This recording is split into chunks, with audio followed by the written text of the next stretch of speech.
with the CA services, your responsibility should end at the design phase. Anything that happens, any changes that are made, any occurrences on the job site should have nothing to do with you, period. Welcome to Talk to Me About A&E, a podcast series focused on risk management for architects and engineers. Host Dan Bulow, Managing Director of Willis A&E, will engage experts across the A&E spectrum on topics ranging from contract details to the broadest trends impacting design professionals in North America.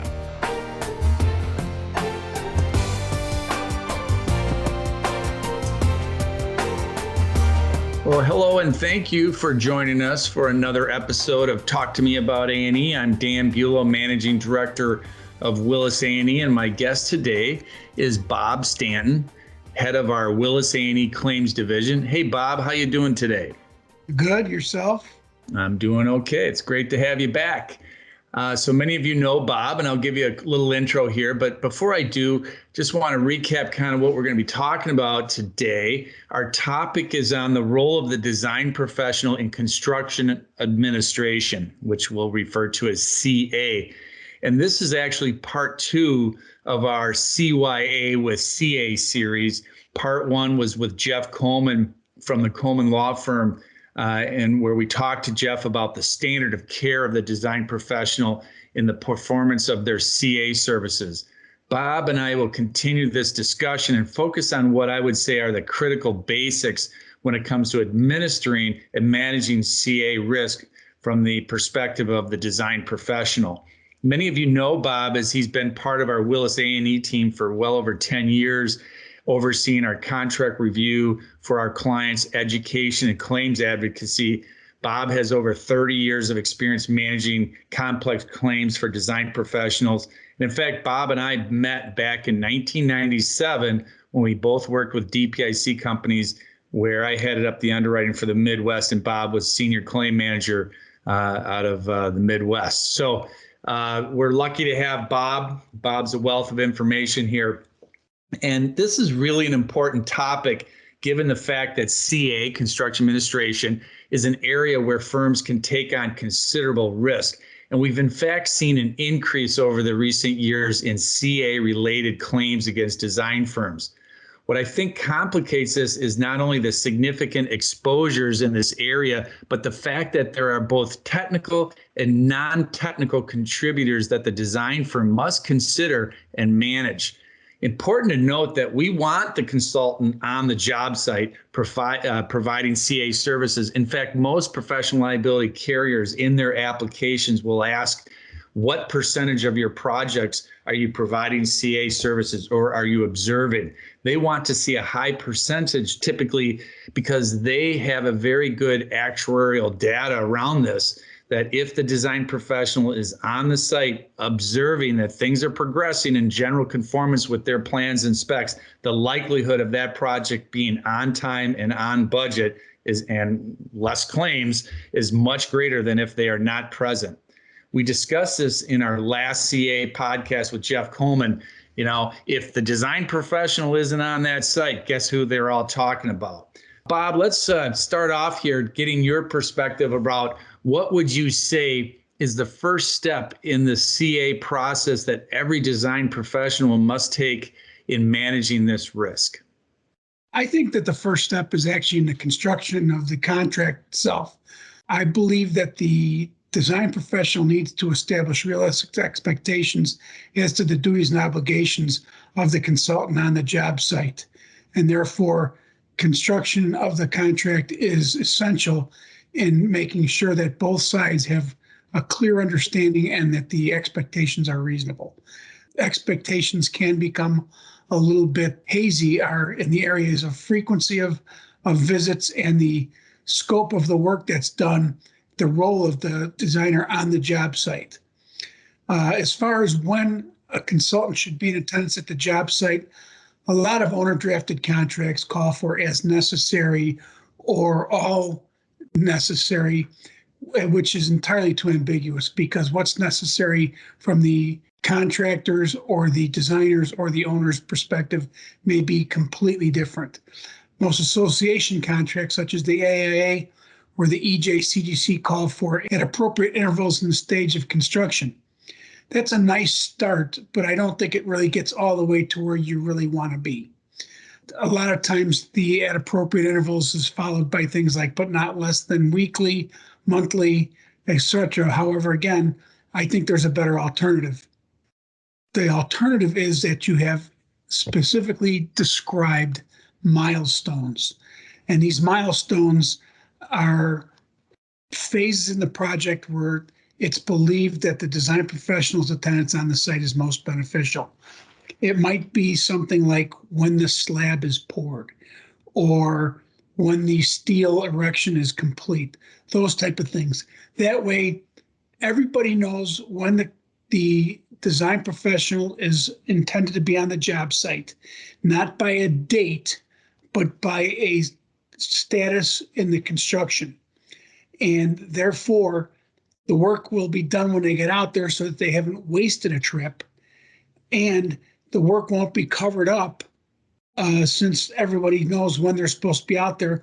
The contractor won't progress beyond that to cover it up, so that the design professional would have to make assumptions as to how the work was done underneath. We believe that this is the best way to handle the construction from when to be on the job site. I also think that it avoids the assumptions, which I believe are risks for the design professional, even if they're expressed as assumptions. As far as the scope, we'll talk about that as we go further down the road here. Yeah, that's a great point. I mean, you'll see the word, periodic often, won't you? And, that implies perhaps regular intervals. And if you happen not to be there when they're pouring that slab and so forth, that could create some issues. So I think that's great advice. And I think also where you're going with this too is recognizing you have association agreements, you have owner drafted agreements. Regardless, you really have to use that contract as a vehicle to establish and then use that contract to manage these expectations around CA. So I think those are some great points. Bob, what is the purpose for a consultant to attend on a job site? It's funny because I believe that this is one of the areas where there's the biggest confusion on the part of owners. The role of a consultant on a job site is basically to determine that when completed, the project was built in general conformance with the contract documents. There are a couple of operative phrases which need to be further explained in that description. The first is when completed. The significance of this is that the consultant's focus should be on the permanent aspects of the project, not the temporary conditions, and which should remain the sole responsibility of the contractor. Permanent aspects of the project are basically when the contractor packs up its equipment and materials and leaves the site, whatever's left behind is what the consultant should have been focusing on.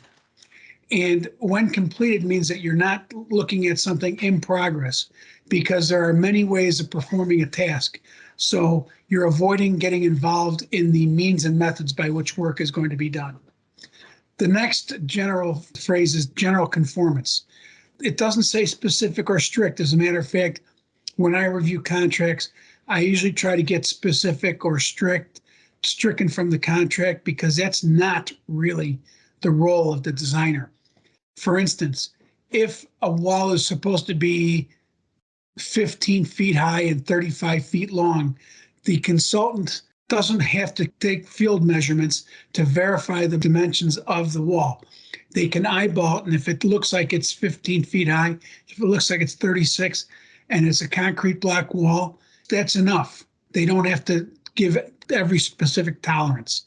So general compliance or conformance is what's essential. The thing that the consultant is not out there to do is inspect, supervise, monitor. They're there to observe. Why do we not inspect, supervise, or monitor? Because those words connote authority that the consultant does not have over the contractor. And that gets into means and methods. And as I said before, with means and methods and safety precautions, those should be the sole responsibility of a contractor. So you're not out there to do that as well.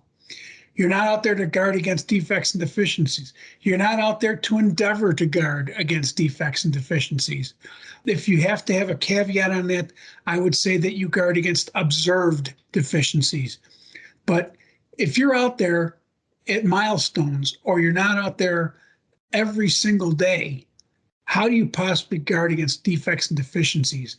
And a lot of contracts call for the guarding to be against all defects and deficiencies, and that's not really feasible for a consultant under the circumstances.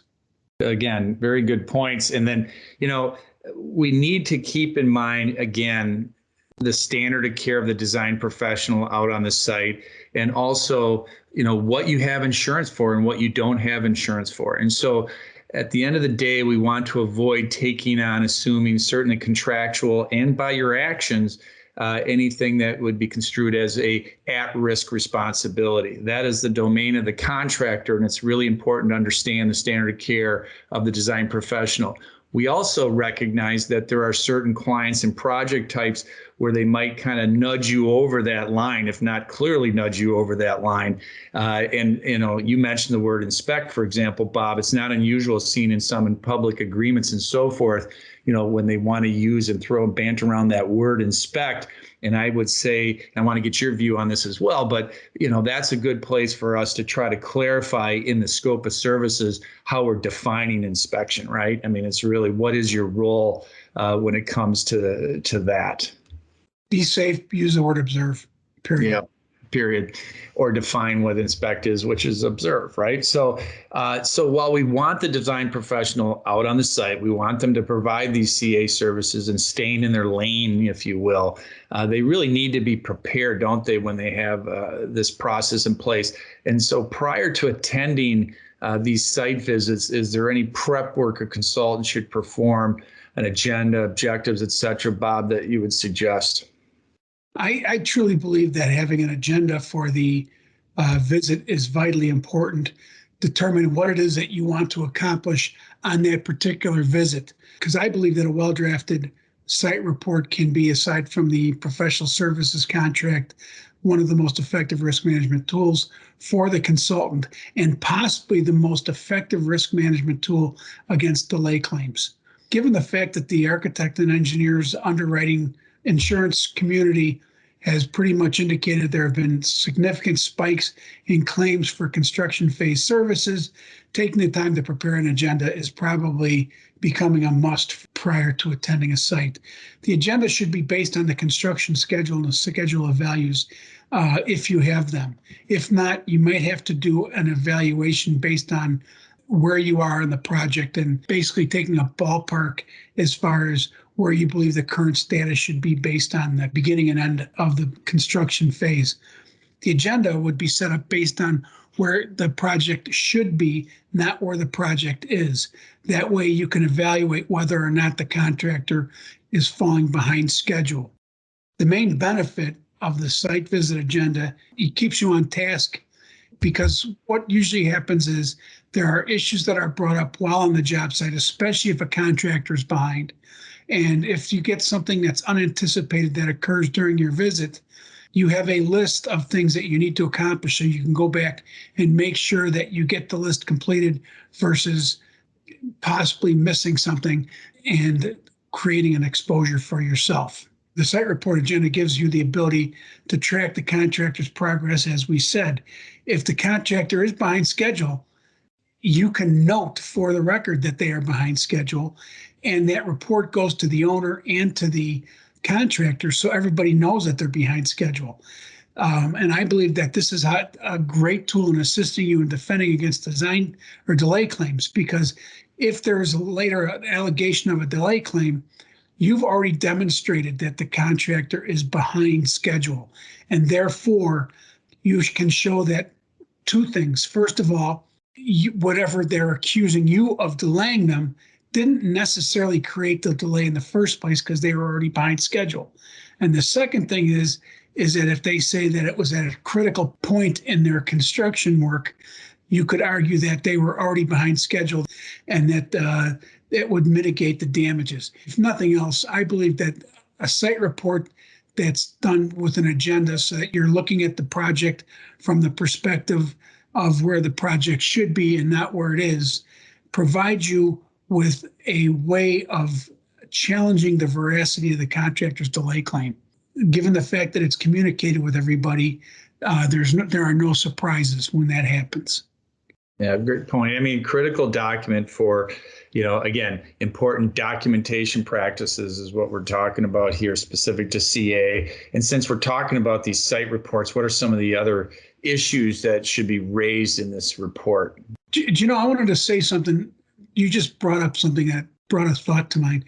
I think one of the reasons that construction administration phase services are where you can be potentially vulnerable to claims is the fact that you are expressing opinions and or you're making observations that can be called into question. If there is an error by the contractor on the job site, the allegation from the owner would be, were you doing enough on this site? That's why I think you're vulnerable.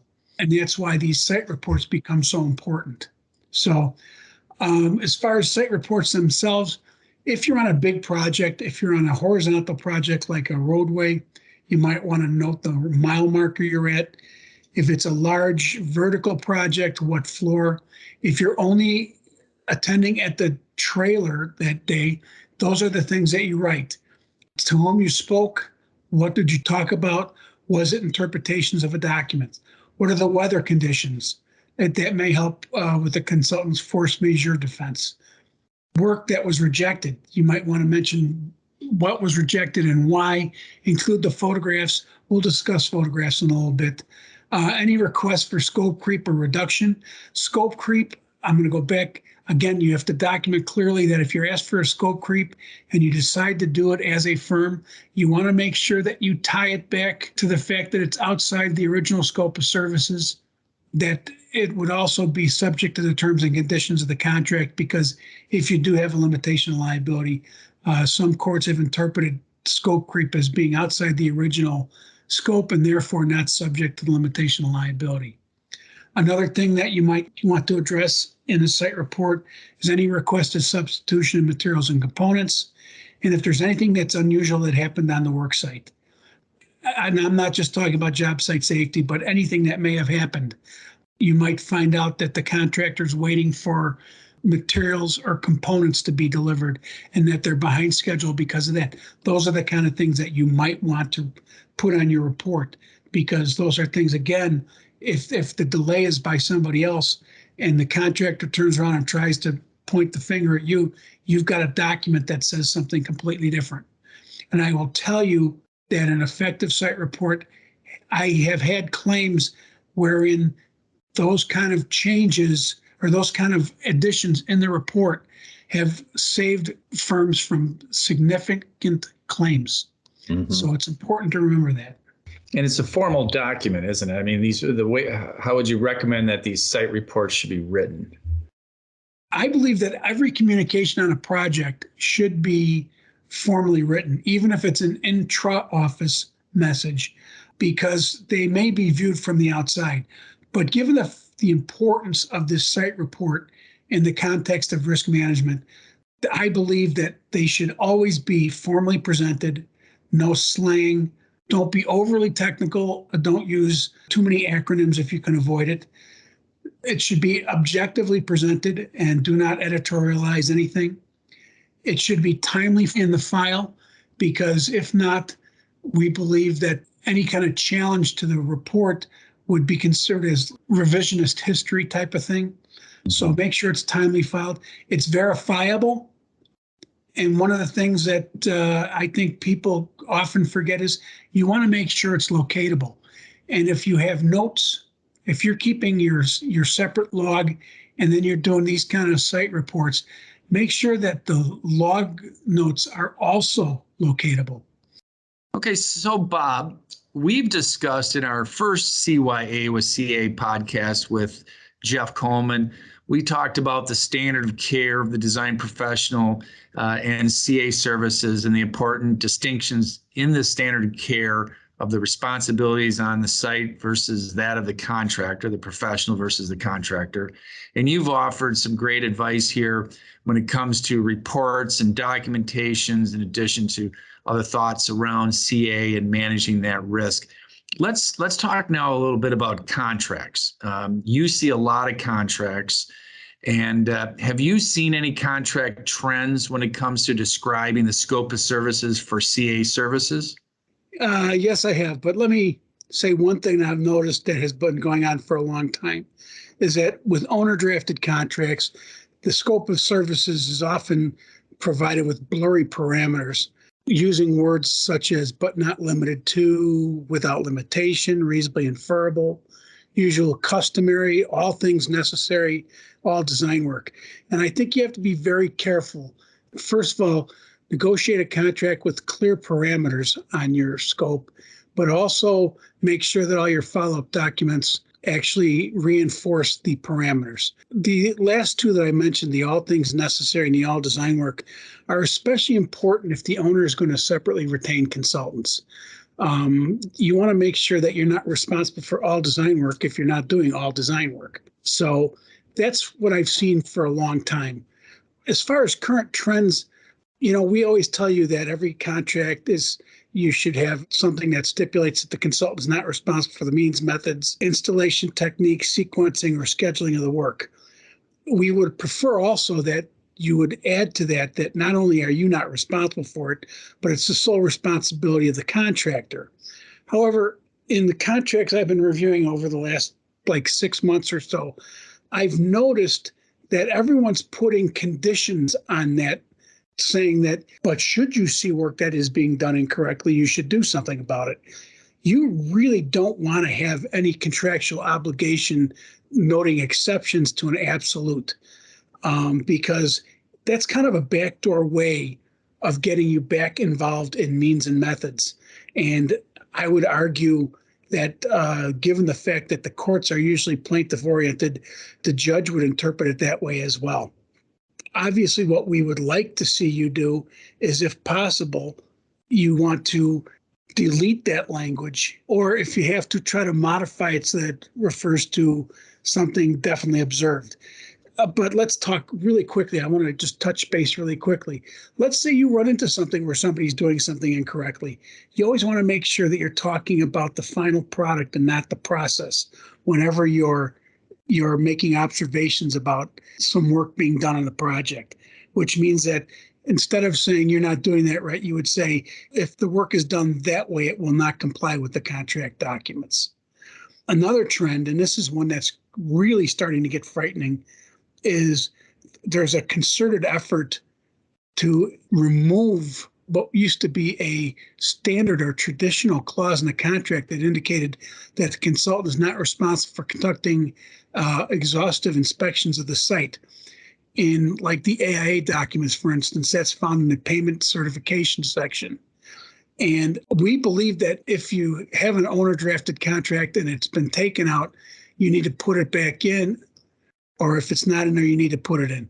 The reason being is that you do not have a duty to closely inspect a site. As we said before, it's for general compliance with the contract documents.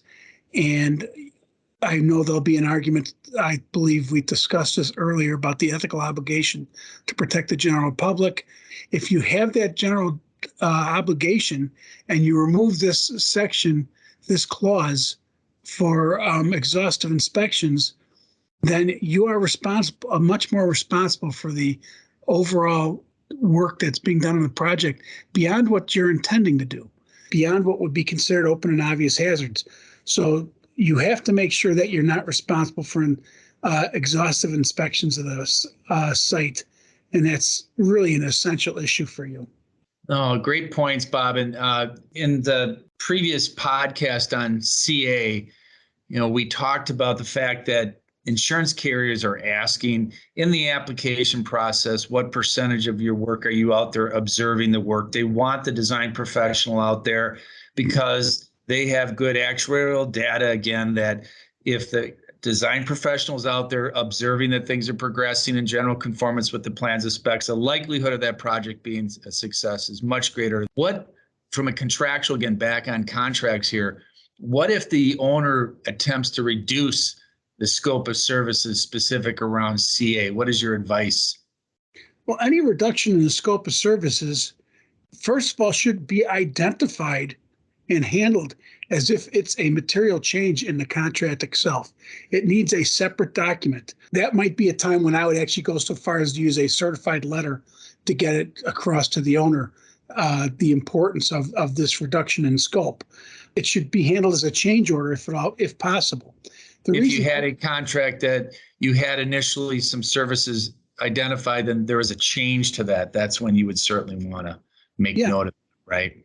Yeah, and what I'm saying is let's say, let's take the easy one. You've got a project that provides a full spectrum of services. All of a sudden, at the end of the design phase, the owner says, wait a second, we don't need you for the construction phase.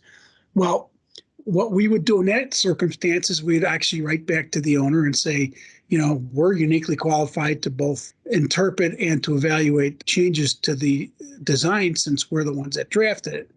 You need to definitely make sure that you are noting back that this is a material change. And I would submit a change order if the owner doesn't necessarily bring it up. But you also have to make sure that you explain that, like, your pricing was based on the full spectrum of services. Your scope is being truncated. That impacts your fees as well. The final part, I think, really is you have to make sure that if they've reduced your scope, whatever the scope reduction is, you are not responsible for any delays or additional costs that arise out of those services. So, for instance, with the CA services, your responsibility should end at the design phase. Anything that happens, any changes that are made, any occurrences on the job site should have nothing to do with you, period. Yeah, and the other scenario that I was thinking about too is that if they want to reduce those CA services on the front end, despite knowing that it's best to have the design professional there, they're going to want to work with their attorney to get some language in there to hold them harmless in the event they want to bring in that third-party CM or just save some money and reduce those services, right? So you're talking about, hey, if there is a change of a scope or what have you, we definitely want to memorialize that. If they're going to reduce that role on the front end, you're going to want to have some language to hold you harmless, right? But I still think you want to tell them, you always want to make sure that you tell the client if they say no CA services, you have to stress the fact you are uniquely qualified to interpret the documents, and that having a third party or actually nobody do it could increase the likelihood of delays and additional costs. You not only tell them that you're not responsible, but you tell them that there's an enhanced risk. I think that would help you even more should something come up at a later time, because you have told them, I wouldn't do this if I were you but if you're doing it, we're not responsible for it. I think that gives you a better document trail to work off of. Yeah, no, I agree. That sounds like a very good idea. So Bob, let's wrap this up with a claim story. You're always good with a good claim story with your 30 plus years of working with architects and engineers, professional liability claims. You have any stories here where the contractor requests the consultant provide direction on means or methods, for example? Oh, yeah. The one that I think is the most interesting is I was involved in an office building in Tulsa, Oklahoma. They had a curtain wall consultant, and the curtain wall consultant designed the curtain wall with the windows be a window curtain wall, and the windows were supposed to be hooked in. There are loops in all four corners of the brackets, and they were supposed to be hooked in because they wanted a very flexible curtain wall, because in Oklahoma, they have a lot of issues with tornadoes and microbursts. And the contractor reached out to the curtain wall consultant and indicated that they couldn't construct it as it was drawn up. So did they have any recommendations on how to do the work? And for some reason, the consultant must have kind of had a vapor lock in their brain. They said, just, you can glue them into place. Well, that made it more rigid, and there was a microburst in the area, and there was glass all over the downtown area from the rigid curtain wall. At one point, I walked into a mediation, and there were 26 attorneys sitting in the room. And I said, I don't think we'll even be able to agree on what time we want to break for lunch. And sure enough, after 2 days, we had gotten nothing done. Believe me, once you step into the realm of providing direction on how to do the work, you're in for a pound as if you were a contractor. Good way to wrap this up and kind of illustrate here what we're talking about with real life claim. And everybody likes a good claim story, Bob. And you're the right person for that. So want to thank you, Bob Stanton, for helping us out with this discussion on CA. Thank you, Bob. Sure. And this again is part 2 of our Willis A&E podcast series on CA. And thank you for listening to another episode of Talk to Me About A&E. Thank you for joining us for this WTW podcast featuring the latest thinking on the intersection of people, capital, and risk. For more information on Willis A&E and our educational programs, visit willisae.com. WTW hopes you found the general information provided in this podcast informative and helpful. The information contained herein is not intended to constitute legal or other professional advice and should not be relied upon in lieu of consultation with your own legal advisors. In the event you would like more information regarding your insurance coverage, please do not hesitate to reach out to us. In North America, WTW offers insurance products through licensed entities, including Willis Towers Watson Northeast Incorporated in the United States and Willis Canada Incorporated in Canada.